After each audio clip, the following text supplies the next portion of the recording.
Hey guys, Zephyrdimension here. One thing I want to do for this game, and what I will aim to do for probably most, if not all, of my Let's Plays in future, is to kind of do a review at the end to pretty much sum up the game, my overall thoughts.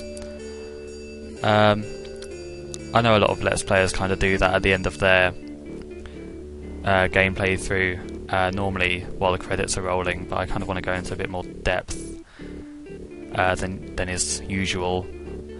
So I want to start off with the music. The music, while is perfectly fitting in a lot of situations, is reused a lot, an awful lot.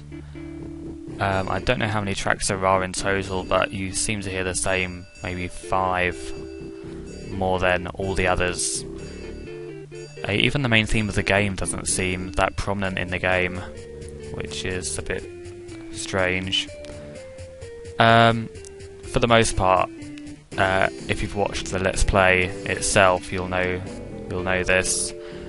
You're mainly going to be hearing the overworld music or the boat music for the entire thing, and it would be nice if it was changed to each continent, if that makes sense. Have different music for the starting continent, different music for the desert area, that kind of thing. I know you get the boat music to separate it out a little bit, but it's still those 2 tracks over and over again for probably about 80% of the game, to be honest. You spend an awful lot of time on the overworld, which is due to the constraints of the console, so that's fair enough, I guess. Overall, if I had to score it, I'd give it like a 5 out of 10. It's fitting and it works, but it's just really grates on you after a while.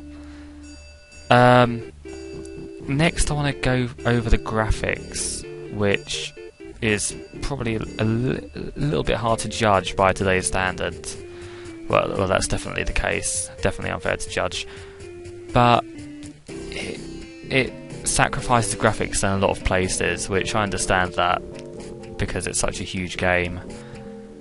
You have the kind of tile-based movement, which is kind of reminiscent of Pokemon in a way, but with a slightly better animation than that, obviously. But on the whole, when it does use the console to its full potential, it still looks a bit weird. At the end of the game, the actual character profiles just look a bit odd. When you see the Master Spell in action for Buck, not very good looking. It really doesn't look very nice a lot of the time, to the extent that you're almost glad that you don't see it too often. I'll score the graphics a 4 out of 10, but that brings me on to the story. There's not really any linearity at all. Just kind of, you have these rough categories in a which sort of assemble an order of which you want to do things. There's the easy rings, the slightly more complicated, more puzzly rings, like the Ring of Will. And then you've got the really difficult rings. There's no real way to tell which one comes under which category until you actually do them. The game doesn't really point you in, give you a great sense of direction as to which rings you should go for first, other than starting you off with the Ring of Thought, by giving you the ruby from the Conjurer. You could technically find out about Perfection after following on from that, but Perfection is one of the really difficult rings to get. I often leave it for last, just because the end fight is just ridiculous. Unless the game kind of expects you to set them up, and not just do everyone in a sort of straight order, if that makes sense. In which case, it's a good idea, but there's still an awful lot of rings that don't have any indication as to where you should make a start for them. Ring of Calling comes to mind, just having a random knight in the Knight's Guild telling you to find the conjurer behind the waterfall. That's the only real indication you have of that one, and it's not even too difficult a ring. It's one you could do pretty early. That's my only gripe. There really isn't much in the way of being told where to go. No sort of characters you'd constantly return to throughout the game. Which kind of brings me on to the lack of character development. There really isn't. There's no interaction between the main characters whatsoever. And that would have been a point where you could actually get clues as to where the rings go. But it doesn't really fit in with the non-linearity of the game either, so I guess you can't have both of those. The enemies are only really seen at the start of the game and the end of the game. I'm talking about the main villains here. The main antagonists just kind of fade into the background. Darius just doesn't, and Fezzik, and all of them for that matter, don't really have any impact on the whole quest. They just sort of appear at inconvenient times. So I don't. I kind of wish there was more for that. I think an RPG does need a bit of character development. There are exceptions. I mean, you see Fiverr from Commerce pop back again if you save him. And that's the only time you really see a character appear in two different places, I believe. So yeah, story I don't rate too highly, I have to admit. It's a pretty... Overall, it's a fairly generic story, really. Collectathon for some higher power. So I'd only rate it a 4 out of 10 again. Not over keen on it. But the gameplay, on the other hand, is probably the main reason I keep playing the game. As much as I find the controls unresponsive, it's something you do get used to after a while and do stop complaining about as time goes on. You have the standard RPG style fetch quests going on and kill a certain enemy quests, which pretty much are the foundations for any kind of quest, really. Which is fine. That it's relatively early days for gameplay, so I can forgive that. But the main thing about it is the food and water usage. You never see that in games when you think it would be kind of a fundamental thing.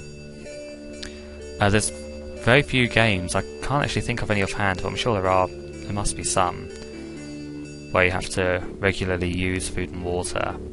I really can't think of any off the tip of my tongue, but it's a feature I kind of like. It's annoying, but there's always going to be annoying elements of games. I kind of like the realism aspect of that. It's kind of surprising to find in a game like this. It does make the game slightly easier in a way, in a weird way, because as annoying as it is to keep regenerating the food and water supply, it's not.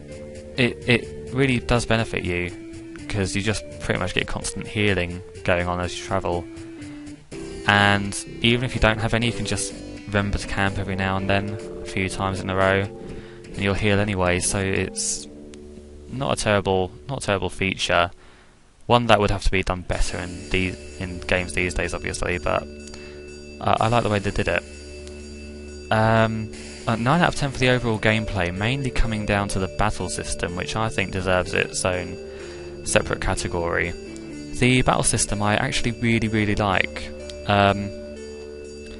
It's basic. The whole magic point spells, and you don't have any generic attack option. Not really, anyway. I mean, I guess I know the early spells don't really use any magic points at all, but it's in a sense that you don't have a basic attack skill that gets any stronger. So you're pretty much forced towards the end of the game to use your magic points wisely.